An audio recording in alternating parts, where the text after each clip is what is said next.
Now that you've completed the brainstorming process and have some basic ideas in mind for the global, let's bring these ideas to life on paper.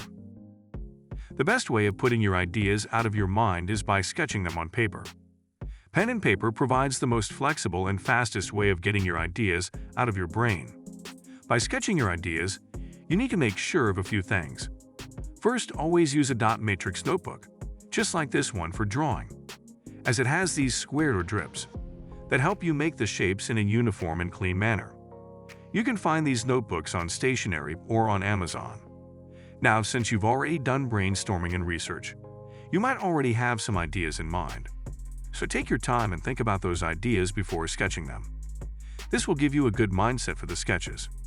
I usually sit in a calm place for 45 to 60 minutes to get my creative juices flowing. I also set a target of drawing as many sketches as possible in that particular time. So just sketch out ideas without focusing on any details. Also drawn by multiple variations of each idea.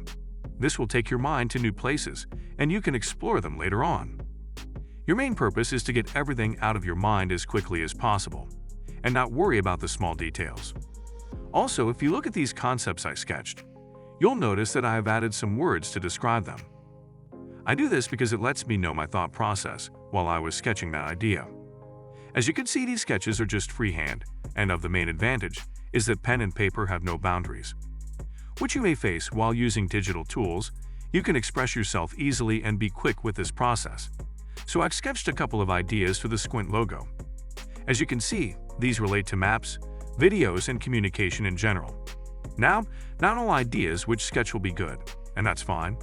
From all the ideas you sketch, one of them might have the potential to become an iconic logo. Isn't that amazing? And in the next video, we will transform these rough sketches into digital form.